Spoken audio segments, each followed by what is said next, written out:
আসসালামু আলাইকুম ওয়া রাহমাতুল্লাহি ওয়া বারাকাতুহু। সম্মানিত দর্শকবৃন্দ, পবিত্র মাহে রমজানের শবে কদরের রাত্রিতে কিভাবে আপনি পবিত্র সলাতুত তাসবিহ ৪ রাকাত নামাজ আদায় করবেন তার সম্পূর্ণ নিয়ম আজকের এই ভিডিওতে আমি আপনাদেরকে দেখিয়ে দিব এবং শিখিয়ে দিব।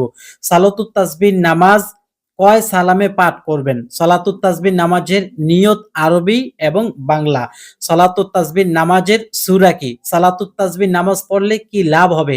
সলাতুত তাসবিহ নামাজ কোন, কোন সময়ে আপনি পড়তে পারবেন? সলাতুত তাসবিহ নামাজের যে তাসবিহটা আছে, দোয়াটা আছে সেই দোয়াটা কি? সলাতুত তাসবিহ নামাজের পরের দোয়া কি এবং মুনাজাত কিভাবে দিবেন? A to Z বিষয়গুলো আজকের এই ভিডিওতে ক্লিয়ার করে বর্ণনা করব ইনশাআল্লাহ। দর্শক, তাহলে চলুন আমরা সর্বপ্রথমেই জেনে নেই সলাতুত তাসবিহ কেন বলা হয়?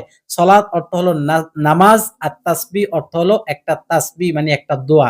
দোয়ার নামাজ, তাসবিহের নামাজ। এই নামাজের নির্দিষ্ট একটি ফজিলত রয়েছে।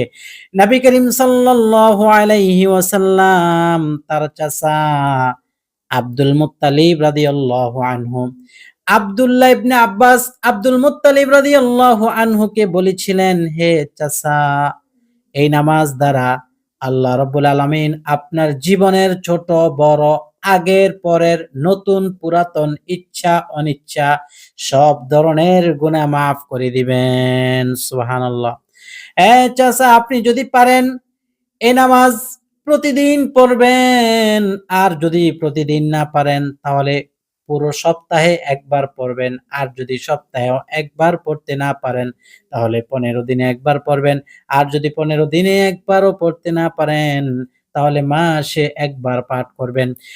চাচা, আপনি যদি মাসেও একবার এই সলাতুত তাসবিহ নামাজ আদায় করতে না পারেন তাহলে আপনি বছরে একবার করবেন।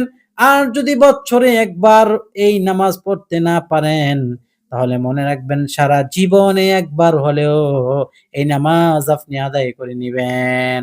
চাচা, এই নামাজ দ্বারা আল্লাহ রাব্বুল আলামিন নতুন পুরাতন সমস্ত গুনাহ মাফ করে দিবেন। এই নামাজ দ্বারা ছোট বড় গুনাহ মাফ করে দিবেন। এই নামাজ দ্বারা যত প্রকারের গুনাহ দ্বারা দিল নষ্ট হয়ে গেছে সমস্ত গুনাহ খাতাগুলো আল্লাহ রাব্বুল আলামিন মাফ করিয়া দিবেন। সুবহানাল্লাহ। এই নামাজ তাহলে আপনি পুরো সব সময়ই পড়তে পারবেন, কোনো সমস্যা নেই। তবে এই মাহে রমজানে পড়ার আলাদা একটা ফজিলত আছে। নবী করিম সাল্লাল্লাহু আলাইহি ওয়াসাল্লাম বলেছেন, কেউ যদি মাহে রমজানে নফল সালাত আদায় করে, অর্থাৎ নফল নামাজ আদায় করে, এটা রমজানের বাহিরে ফরজ নামাজ পড়লে যেই সওয়াব হবে, রমজানের ভিতরে নফল নামাজ পড়লে ওই সমপরিমাণ সওয়াব লেখা হবে। সুবহানাল্লাহ। আপনি যদি এই পবিত্র মাহে রমজানে একবার সুবহানাল্লাহ বলেন, ৭০ বার সুবহানাল্লাহ বলার সওয়াব। আর যদি মাহে রমজানে ২ রাকাত নফল নামাজ পড়েন, রমজানের বাহিরে ২ রাকাত ফরজ নামাজ পড়ার সমপরিমাণ সওয়াব হবে। সুবহানাল্লাহ। তাহলে রমজান মাসে পড়বেন। রমজান মাসের ভিতরে আবার উত্তম কয়েকটা রাত আছে, সেটা হলো লাইলাতুল কদরের রাত। সুবহানাল্লাহ। এই লাইলাতুল কদরের রাত সম্পর্কে আল্লাহ রাব্বুল আলামিন পবিত্র কোরআন কারিমে বলছেন, বিসমিল্লাহির রহমানির রহিম। লাইলাতুল কদরি খায়রুম মিন আলফি শাহর। আল্লাহ রাব্বুল আলামিন পবিত্র কোরআন কারিমে বলেছেন, এই লাইলাতুল কদর রাত ১০০০ মাসের চেয়ে উত্তম। সুবহানাল্লাহ। ১০০০ মাসে হয় ৮৩ বছর, ৮৩ বছরের চাইতে উত্তম।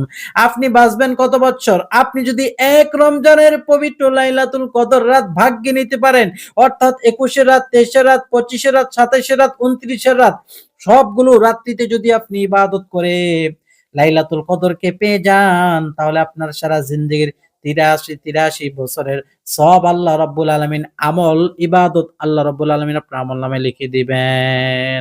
সুবহানাল্লাহ। আল্লাহু আকবার কাবীরা। এই নামাজ এই নামাজ পড়তে হলে অন্য কোনো নিয়ম কানুন মানা লাগে না। খুব সহজেই পড়তে পারবেন। যেই কোনো নামাজের মতোই, তবে শুধু তাসবিহটা পরিবর্তন করতে হয়। আমি আপনাদেরকে শুরু থেকে সবগুলো লাইন প্রসেস করে দিচ্ছি। কিভাবে আপনি নামাজটি পড়বেন? ওযু করলেন, জায়নামাজে দাঁড়াইলেন। জায়নামাজে দাঁড়িয়ে আপনি ১ম এ নিয়ত করবেন তবে এই ক্ষেত্রে একটু লক্ষণীয় আছে, নামাজটি যখন পড়বেন নিরিবিলি স্থানে পড়তে হবে। আশেপাশে কোনো আওয়াজ হলে হবে না। অন্য কোনো বাচ্চারা ডিস্টার্ব করলে হবে না। অন্য কেউ যদি কথা বলে হবে না। কারণ এই নামাজের সময় তাসবিহ গুনতে হয়। তাসবিহ গুনতে যেয়ে প্যাঁচ লাগলে সমস্যা আছে। নামাজ শেষ। ২ রাকাত নামাজ পড়তে দেখা যাবে ২০ মিনিট সময় লাগবে। একটা তাসবিহ ভুল হয়ে গেছে বা কেউ একজন ডাক দিল তাইলে কিন্তু আপনার নামাজটা ভন্ড হয়ে যাবে। এইজন্য এমন একটা সময় বেছে নিবেন যেই সময়ে কেউ ডাকাডাকি করবে না। অথবা রাত্রের বেলায় আপনি নামাজটি পড়বেন রাত ১০টার পরে। কেউ ডাক দিবে না, দরজায় নক করবে না, কেউ আপনাকে খবর নিবে না। নিরিবিলি স্থানে দাঁড়িয়ে সবাই যখন ঘুমায় ওই সময় যদি নামাজটি পড়তে পারেন নামাজটি গণনাটা ঠিক থাকবে। ৩০০ বার তাসবিহটা পড়তে হয়, সুন্দরভাবে তাসবিহগুলো গণনা করতে পারবেন। আল্লাহু আকবার কাবীরা সুবহানাল্লাহি ওয়া বিহামদিহি সুবহানাল্লাহিল আযীম। আপনি যখন তাসবিহগুলো বর্ণনা করবেন তখন খুব ধ্যানের সাথে তাসবিহগুলো বর্ণনা করতে হবে। না হয় আপনি তাসবিহগুলো বলে যাবেন। নিরিবিলি জায়গা বাছার পর আপনি জায়নামাজে দাঁড়াইয়া ১ম এ নিয়ত করবেন আরবিতে। যদি আরবিতে না পারেন তাহলে বাংলায় করবেন। আরবিতে আমি নিয়তটি বলে দিচ্ছি, নাওয়াইতু আন উসাল্লিয়া লিল্লাহি তাআলা আরবা'a রাকাআতি সালাতিত তাসবিহ নাফলি তাআলা মুতাওয়াজ্জিহান ইলা জিহাতিল কাবাতিশ শরীফাতি আল্লাহু আকবার। আরবিতে পারেন না, কোনো সমস্যা নাই। আরবিতে শেখারও আর প্রয়োজন নাই। বাংলায় করেন। আমি সালাতুত তাসবিহ ৪ রাকাত নফল নামাজ আদায় করিতেছি। আল্লাহু আকবার। এই নামাজটি এক সালামে পড়তে হয়। ২ রাকাত করে পড়লে হবে না। ৪ রাকাত নামাজ এক সালামে পড়তে হয়। তার মানে হলো এক নিয়তে পড়তে হয়। আপনি ২ রাকাত করে ৪ রাকাত বানাবেন এমনটা হবে না। ৪ রাকাত নামাজ এক সালামে পড়তে হয়। জামাতে পড়লে হবে না। অনেক জায়গায় দেখা যায় মহিলারা জামাতে পড়ে হবে না। অনেক জায়গায় দেখা যায় মহিলাদেরকে শিখিয়ে দেয় পাশে থেকে আরেকজন, সেটাও হবে না। পুরুষদেরকে শিখাইয়া দিলে হবে না। পুরুষরাও যদি মসজিদে যায় জামাতে পড়ে হবে না। এই নামাজ সম্পূর্ণ নিজে একাকী পড়তে হয়। হয়তোবা আপনি এতটুকু করতে পারেন। আগে এই নামাজটি শিখে তারপর আপনি নিজে, নিজে পড়তে পারেন। কিন্তু আপনার নামাজ চলাকালীন পাশে থেকে কেউ বলে দিবে, কেউ শিখাইয়া দিবে, ওইভাবে আপনার নামাজটি সহি হবে না। তাহলে আমরা নামাজের নিয়ত করে ফেললাম। নিয়ত করার পরে আমরা জায়নামাজে দাঁড়াইয়া গেলাম। তারপরে সানা পাঠ করব। সুবহানাকাল্লাহুম্মা ওয়া বিহামদিকা ওয়া তাবারাকাসমুকা ওয়া তাআলা জাদ্দুকা ওয়া লা ইলাহা গায়রুক। এই সানা পাঠ করার পরে আউযুবিল্লাহ বিসমিল্লাহ পাঠ করবেন। এরপর সূরাতুল ফাতিহা একবার পাঠ করবেন। এরপর যেকোনো একটি সূরা পাঠ করবেন। আপনি যদি লাইলাতুল কদরের সূরা পাঠ করেন এটা আরো ভালো। যেহেতু আপনি কদরের নামাজে আপনি কদরের দিনে এই নামাজটি পড়তেছেন। আর যদি অন্য দিনও পড়েন তারপরেও সমস্যা নেই। কদরের দিন ছাড়াও অন্য দিনে পড়লে সমস্যা নেই। কদরের রাত ছাড়াও অন্য রাতে পড়লে সমস্যা নাই। যেকোনো একটি সূরা মিলাইবেন। সূরা মিলানোর পরে রুকুতে যাওয়ার আগে ১৫ বার এই তাসবিহটা পড়বেন। তাসবিহ কোনটা? সুবহানাল্লাহি ওয়াল হামদুলিল্লাহি ওয়া লা ইলাহা ইল্লাল্লাহু আল্লাহু আকবার। এই তাসবিহটা ১৫ বার পড়বেন। গণনা করবেন কিভাবে? এই যে আপনার বাম হাতের উপরে ডান হাতটা যখন আপনি গণনা করবেন, ১ম এ একবার গণনা করবেন তখন বৃদ্ধাঙ্গুলটা একটু বাম হাতের উপরে চাপ দিয়ে ধরে রাখবেন। তারপরে যখন আপনি ২য় বার গণনা করবেন, আপনার যে তর্জনী আঙ্গুলটা আছে এটা দিয়ে একটু চাপ দিয়ে ধরে রাখবেন। ৩য়তে গেলে আপনার মাধ্যম আঙ্গুলটা দিয়ে চাপ দিয়ে ধরবেন। ৪র্থ বারে গেলে আপনি আপনার এই অনামিকা আঙ্গুলটা দিয়ে চাপ দিয়ে ধরবেন আপনি। এইভাবে ৫ বার শেষ হলে আবার ৫ বার শুরু করবেন, আবার ৫ বার শুরু করবেন। ১৫ বার আপনি দাঁড়াইয়া তাসবিহটা পড়লেন। আল্লাহু আকবার বলে রুকুতে চলে গেলেন। রুকুতে যেয়ে ১০ বার মনে রাখবেন রুকুর তাসবিহ আছে সুবহানা রাব্বিয়াল আযীম। ওই তাসবিহ ৩ বার পাঠ করার পরে ১০ বার পাঠ করবেন সুবহানাল্লাহি ওয়াল হামদুলিল্লাহি ওয়া লা ইলাহা ইল্লাল্লাহু আল্লাহু আকবার। এই তাসবিহটা আপনি পাঠ করলেন ১০ বার। এরপর সামিআ আল্লাহু লিমান হামিদা রব্বানা লাকাল হামদ বলে দাঁড়াইলেন। দাঁড়াইয়া আবার পড়বেন ১০ বার সুবহানাল্লাহি ওয়াল হামদুলিল্লাহি ওয়া লা ইলাহা ইল্লাল্লাহু আল্লাহু আকবার। দাঁড়াইয়া ১০ বার পরে আল্লাহু আকবার বলে সিজদায় চলে গেলেন।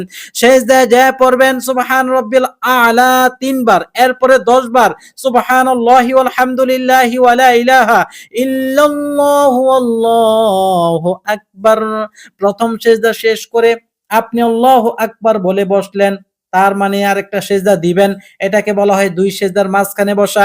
২ সেজদার মাঝখানে বসে একটি দোয়া আছে, আল্লাহুম্মা গফিরলি ওয়ারহামনি ওয়াহদিনি ওয়ারযুকনি ওয়াআফিনি।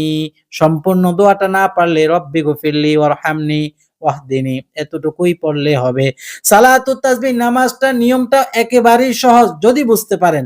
এইজন্য মনোযোগ সহকারে শুনতে হবে। আপনি যখন সিজদায় গেলেন, সিজদায় পড়ার পরে ২ সিজদার মাঝখানে আবারও ১০ বার পড়বেন। ১০ বার পড়া শেষ হলে আল্লাহু আকবার বলে আপনি আবার ২য় সিজদায় চলে গেলেন। সুবহানা রাব্বিয়াল আ'লা ৩ বার পাঠ করলেন। এরপর আবার ১০ বার পড়বেন সুবহানাল্লাহি ওয়াল হামদুলিল্লাহি ওয়া লা ইলাহা ইল্লাল্লাহু আল্লাহু আকবার। তাইলে আপনার ২য় সেজদাতে ১০ বার শেষ হইল। এখন ২য় সেজদা করে দাঁড়ায় যাওয়ার কথা। এই জায়গায় বোঝার বিষয়। দাঁড়াইবেন না। দাঁড়াইবেন না, বসবেন। ২য় সেজদা করে সবাই দাঁড়ায় যায় ২য় রাকাতের জন্য অথবা ৩য় রাকাতের জন্য। না, ২য় সেজদা করে বসে ১০ বার পড়বেন সুবহানাল্লাহি আলহামদুলিল্লাহি ওয়া লা ইলাহা ইল্লাল্লাহু আল্লাহু আকবার। ১০ বার পড়ে এরপর আপনি ২য় রাকাতের জন্য দাঁড়াইবেন। এই ছোট্ট একটু বিষয় আপনার মাথায় রাখতে হবে। তাইলে দেখেন কতবার হয়? ১ রাকাতে ৭৫ বার হয় কিনা? প্রথম দাঁড়ায়া ১৫ বার। তো ১৫ র ৫ আলাদা রাখেন। এই যে আমার হাতের কর দেখেন। এই ধরেন ১০ এখানে। রুকুতে ১০, রুকু থেকে দাঁড়ায়া ১০, সিজদায় যায়া ১০, সিজদা থেকে উঠে বসে ১০, আবার সিজদা ১০, এরপর আবার সিজদা থেকে উঠে বসে ১০। এই ১ রাকাতে ৭০ আর ওই যে ওই দিক দিয়ে আছে আপনার দেইরা ৫ তাহলে কত হলো? ৭৫। এই ৭৫ বার প্রথম রাকাতে। এরকম ৪ রাকাতে ৪ ৭৫ ৩০০ বার। তাসবিহটা আপনি পাঠ করবেন ২য় রাকাতের জন্য দাঁড়ায় গেলেন। ২য় রাকাতে এখন আর সানা নাই, এখন আউযুবিল্লাহও নাই। বিসমিল্লাহ পাঠ করে সূরাতুল ফাতিহা পাঠ করে এরপর যেকোনো একটি সূরা পাঠ করবেন। প্রথম রাকাতে যে সূরা পড়ছেন ২য় রাকাতে তার চাইতে একটু নিচের সূরা। নিচের সূরা পাঠ করে এরপরে আপনি আবার রুকুতে যাওয়ার আগে পড়বেন ১৫ বার সুবহানাল্লাহি ওয়াল হামদুলিল্লাহি ওয়া লা ইলাহা ইল্লাল্লাহু আল্লাহু আকবার। বুঝতে পারলেন?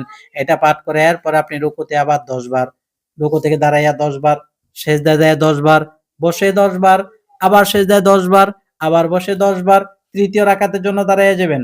এখানে ১০ বার পরে এরপর তাশাহুদ পড়ে দাঁড়াইতে হবে। ৩য় রাকাতে দাঁড়াইয়া গেলেন, ৩য় রাকাতেও সেম এইভাবেই। ৪র্থ রাকাতেও সেম।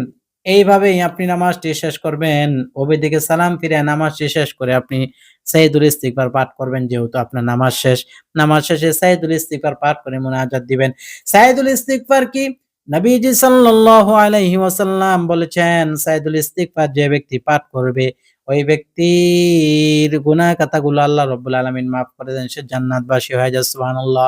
সাইয়্যিদুল ইস্তিগফার মানে ইস্তিগফারের রাজা। যত বড় ভুল করছেন, গুনাহ করছেন সবগুলোর রাজা। মাতবর হলো সাইয়্যিদুল ইস্তিগফার। তাহলে সাইয়্যিদুল ইস্তিগফার পাঠ করেন। আল্লাহুম্মা আনতা রাব্বি লা ইলাহা ইল্লা আনতা খলাকতানি ওয়া আনা আবদুকা ওয়া আনা আলা আহদিকা ওয়া ওয়া'দিকা মাসতাতa'তু আউযু বিকা মিন শাররি মা সানা'তু আবু লাকা বিনি'মাতিকা আলাইয়া আবু বিযামবি ফাগফিরলি ফাইন্নাহু লা ইয়াগফিরুয যুনুবা ইল্লা আনতা। এই ইস্তিগফার পাঠ করলেন। এরপর বলবেন, আল্লাহ এই জীবনে যত প্রকারের গুনাহ করছি, এই জীবনে ছোট বড় জানা অজানা ইচ্ছা অনিচ্ছা শিরক বিদআত পরের হক খাওয়া, তারপরে জিনা করা, চুরি করা, মিথ্যা করা, হাতের গুনাহ, চোখের গুনাহ, পায়ের গুনাহ, মুখের গুনাহ, কানের গুনাহ, জিহ্বার গুনাহ, মুখের গুনাহ, যত প্রকারের গুনাহ করছি আল্লাহ এই জীবনে আর গুনাহ করব না, তওবা করলাম। আপনি আমার জীবনের গুনাহগুলো যেইভাবে গোপন রাখছেন ওইভাবে সালাতুত তাসবিহ নামাজের উসিলায় গোপনে গোপনে আমার গুনাহগুলো মাফ করিয়া দেন। আমি ইচ্ছা করে অনেক গুনাহ করছি, অনিচ্ছায় করে ফেলছি, রাতের আঁধারে করছি, দিনের প্রকাশ্যে করছি, আল্লাহ গোপনীয়ভাবে করছি, যত প্রকারের গুনাহ করলাম সমস্ত গুনাহ খাতাগুলো মাফ করিয়া দেন। এইভাবে বাংলায় একটি তওবা পাঠ করবেন। তওবা পাঠ করে এরপরে মুনাজাতের দিকে চলে যাবেন। মুনাজাতের আগে সূরাতুল ফাতিহা একবার, সূরাতুল ইখলাস ৩ বার পাঠ করে নিবেন। পাঠ করে এরপরে আপনি মুনাজাত দিবেন। অনেকে মুনাজাত দিতে যাইয়া ভুল করে কয়েকটা ভুল। ১ নম্বর ভুল হলো আল্লাহুম্মা আমিন বলে মুনাজাত দেয় না, আলহামদুলিল্লাহি রাব্বিল আলামিন বলবেন। ২ নম্বর ভুল হলো দুরূদ শরীফ পড়ে না। হামদ সানার মাধ্যমে দোয়া করে না, দুরূদ শরীফ পড়ে না। নবীজি সাল্লাল্লাহু আলাইহি ওয়াসাল্লাম বলছেন, যে ব্যক্তি তার দোয়া মুনাজাতে দুরূদ শরীফ পড়বে না, ওই ব্যক্তির মুনাজাত কবুল হয় না। প্রথম আসমানে ঝুলে থাকে, দ্বিতীয় আসমানে যায় না। আর যখন আমি নবীর উপরে দুরূদ শরীফ পড়ে ওই মুনাজাতে, ওই মুনাজাতটার সঙ্গে, সঙ্গে ৭ আসমান ভেদ করে, লৌহ মাহফুজ কলম ভেদ করে মহান আল্লাহ পাকের নিকট পৌঁছিয়া যায়। সুবহানাল্লাহ, আল্লাহু আকবার। অনেক কিছুই জানি না আমরা, আমাদের অভ্যাস খারাপ। আমরা মোবাইলে সময় নষ্ট করি, নাটক-ফাটক চেয়ে সময় নষ্ট করি। ভালো কিছু দেখতে চাই না। কোরআন হাদিস আলোচনা শুনতেও চাই না। আর যদিও কেউ একটা ভিডিওতে ঢুকে ২-৪ মিনিট দেখে চইলা যায়। ভালো লাগে না, শয়তানি চুলকায়, বাইরে যা, ভাল লাগে না, কি বলে না বলে, বের হয়ে যা।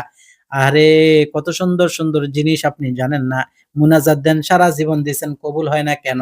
আবার নিজেরটা নিজেই বলে মুনাজাত দেই, কবুল হয় না কেন? এত দোয়া করি, কবুল হয় না কেন? আরে এত দোয়া করেন, কবুল হইব কিভাবে? আপনি যদি কলের ভিতরে যায়া যদি কলের পানি যেই বরাবর পড়ে ওই বরাবর যদি আপনি কলস না ধরে আরেক জায়গায় ধরেন, কলস পড়বে না। যতক্ষণ না আপনার কলসটা ওই ট্যাপ বরাবর ধরবেন। ঠিক তেমন দোয়া কবুল হওয়ার জন্য যে শর্তগুলা, যে বিষয়গুলা, ওই বিষয়গুলা যদি আপনি ক্লিয়ার না করেন, সারা জিন্দেগি ভর আপনি দোয়া করবেন, আপনার দোয়া কবুল হবে না। এইজন্য দোয়ার ভিতরে আপনার অবশ্যই আল্লাহ রাব্বুল আলামিনের সাহায্য চাইতে হবে। আল্লাহু আকবার কাবীরা সুবহানাল্লাহি ওয়া বিহামদিহি সুবহানাল্লাহিল আযীম। এইজন্য দোয়া যখন আপনি করবেন অবশ্যই তখন আল্লাহ পাকের দিকে আপনি খেয়াল রাখবেন। এই দোয়া যখন আপনি করবেন তখন চোখের ভিতরে পানি রাখবেন। অবশ্যই আল্লাহ রাব্বুল আলামিন আপনার কাছে আপনার দিকে তাকায় আছে, আপনি কি বলতেছেন? আল্লাহ রাব্বুল আলামিনের কাছে যদি আপনি দুটো চোখের পানি ছেড়ে দিতে পারেন, আল্লাহ রাব্বুল আলামিন আপনাকে তার রহমতের চাদরে ঢাকিয়ে নিবেন। সুবহানাল্লাহ। তাহলে কি করতে হবে? দোয়া করার সময় অবশ্যই নিরিবিলি স্থান বেছে নিতে হবে। দোয়া করার সময় আপনার মনোযোগ দিতে হবে। দোয়া করার সময় ইসমে আজম পাঠ করতে হবে। দোয়া করার সময় অবশ্যই আপনাকে হামদ সানার মাধ্যমে দোয়া শুরু করতে হবে। অনেকে আল্লাহুম্মা আমিন বলে মুনাজাত দেয়। আল্লাহুম্মা আমিন বলে মুনাজাত দিবেন না, মুনাজাত দিবেন আলহামদুলিল্লাহি রাব্বিল আলামিন। হাদিস শরীফ আসছে, যখন তোমরা দোয়া করবে, মুনাজাত করবে তখন হামদ সানা অর্থাৎ নবীজির প্রশংসা করে মুনাজাত দিবে। আল্লাহর প্রশংসা করে নবীর উপরে দুরূদ পাঠ করে মুনাজাত দিবে। তাহলে এইভাবে মুনাজাতটি দিবেন। আলহামদুলিল্লাহি রাব্বিল আলামিন। আসসালাতু ওয়াসসালামু আলা সাইয়্যিদিল মুরসালিন ওয়া আলা আলিহি ওয়া আসহাবিহি ওয়া বারিক ওয়া সাল্লিম। তারপর আপনি আরবিতে যেই সকল দোয়াগুলো পারেন পড়বেন। রব্বানা আতিনা ফিদ দুনিয়া হাসানাতাও ওয়া ফিল আখিরাতি হাসানা ওয়া কিনা আযাবান নার। রব্বিরহামহুমা কামা রব্বায়ানি সগীরা। বাবা-মার জন্য দোয়া করবেন। যে আমলগুলো করলেন এই আমলগুলো মৃত ব্যক্তিদের কবরে পৌঁছিয়ে দিবেন। এই জায়গায় আপনি নিয়মটি করবেন এভাবে, আল্লাহ যে আমলগুলো করলাম ভুল ত্রুটি মাফ করে হাদিয়া সোনার মদিনায় নবী করিম সাল্লাল্লাহু আলাইহি ওয়াসাল্লামের পাকে পৌঁছে দেন। আমার আব্বা আম্মা দাদা দাদি নানা নানি আত্মীয় স্বজন ভাই বন্ধু পাড়া প্রতিবেশী পীর ওস্তাদ জি যারা অন্ধকার কবরে তাদের কবরে আমাদের হাদিয়াগুলো পৌঁছে দেন। এইভাবে আপনি যত দোয়া করবেন ততই পাবেন। আপনি যদি আপনার বাবা মায়ের জন্য দোয়া না করেন আপনিও পাবেন না আপনার সন্তানের দোয়া। আপনি যদি আপনার দাদা দাদির জন্য দোয়া না করেন আপনি পাবেন না আপনার নাতি নাতনির দোয়া। আপনি যদি মসজিদ মাদ্রাসাকে ভালো না বাসেন তাহলে আপনি জীবনেও মসজিদ মাদ্রাসার কোনো ব্যক্তিবর্গের দোয়া পাবেন না। এইজন্য আপনি দুনিয়া যা করে যাইবেন তার সবগুলোর কর্ম আপনি পাবেন। এইজন্য কাজী নজরুল বলেছিলেন, এমন জীবন করিও গঠন মরিলে হাসিবে তুমি কাঁদিবে ভুবন। আমরা এমন একটা জীবন নিয়েছি, খাই আর ঘুমাই আর সারাদিন কাজ করি। দুনিয়া নাই, দুনিয়া আছে আখেরাত নাই, ফিকির নাই, চিন্তা নাই, কোনো কিছুই নাই। লাগে যেন দুনিয়াটাই আমার, খাবো আর মরে যাব, মাটির সাথে মিশে যাব, শেষ। না না, এইরকম বিষয়টা না, এইরকম বিষয় না। অবশ্যই কবরে হিসাব নিকাশ আছে। আপনাকে দুনিয়া করতে হবে, তার সাথে আখেরাতের চিন্তাও করতে হবে। আখেরাতকে করতে হবে, কিভাবে আপনি কি করবেন সবকিছু আপনার মাথায় রাখতে হবে। অবশ্যই আমল করতে হবে, কান্না করতে হবে, চিন্তা করতে হবে। মরে গেলে আপনার আপন কেউ নাই এই পৃথিবীতে। স্বামী আপন না, সন্তান আপন না, বাপ মা আপন না, কেউই আপন না। মরার ভান ধইরা দেখেন সবাই সবার মতো আছে, আপনি আপনার মতো কবরে চলে গেছেন। মরার ভান ধইরা আপনি দেখেন, এজন্য কেউই আপনার আমার আপন নয়। সালাতুত তাসবিহ নামাজটি পড়ে কবরে যাওয়ার আগেই নিজেকে মুর্দার বানাইয়া নেন। নিজেকে অবশ্যই আল্লাহর কাছে সুরপত করে দেন। নিজের গুনাহগুলো আল্লাহর কাছে উপস্থাপন করেন আর আল্লাহর কাছে মাফ চান। আর বলেন, আল্লাহ আপনি আমার জীবন ও যৌবনের গুনাহগুলো মাফ করিয়া দেন। এইভাবে মুনাজাতের ভিতরে যদি আপনি কাকুতি মিনতি করে নিজেকে লজ্জিত করে নিজেকে ছোট বানাইয়া আল্লাহর কাছে চাইতে পারেন, আল্লাহ পাক কবুল করবেন। এরপরে যা চাওয়ার এই মুনাজাতে আপনি সব চাইবেন। কি চাইবেন? আল্লাহ আমার ছেলে ডাক্তার বানাইয়া দেন, ইঞ্জিনিয়ার বানাইয়া দেন, সন্তানকে আলেম বানান। যা চাওয়ার পরিবার ফ্যামিলির উপর রহমত নাজিল করেন। তারপরে শত্রুদের হাত থেকে হেফাজত করেন। যা চাওয়ার সবকিছু চাইয়া মুনাজাত শেষ করবেন এই দোয়ার মাধ্যমে। সুবহানা রাব্বিকা রাব্বিল ইজ্জাতি আম্মা ইয়াসিফুন ওয়া সালামুন আলাল মুরসালিন আলহামদুলিল্লাহি রাব্বিল আলামিন। আলহামদুলিল্লাহ। সম্মানিত দর্শকবৃন্দ, যদি আপনাদের কাছে সালাতুত তাসবিহ নিয়মটি ভালো লাগে, অবশ্যই নামাজের যে একটা নিয়মের কথা বললাম, কমেন্টে লিখে দিবেন। অন্য কেউ এসে কমেন্ট দেখে পড়বে। আর ভালো লাগলে অবশ্যই আপনাদের ইমো বা হোয়াটসঅ্যাপে আত্মীয়স্বজন সবাইকে শেয়ার করে দিবেন। আর আমাদের পরবর্তীতে এমন নামাজ বা অন্যান্য আমলি ভিডিও পাওয়ার জন্য আমল টিভি চ্যানেল সাবস্ক্রাইব করে পাশে থাকা বেল আইকন বাজিয়ে রাখবেন। আসসালামু আলাইকুম ওয়া রাহমাতুল্লাহি ওয়া বারাকাতুহু।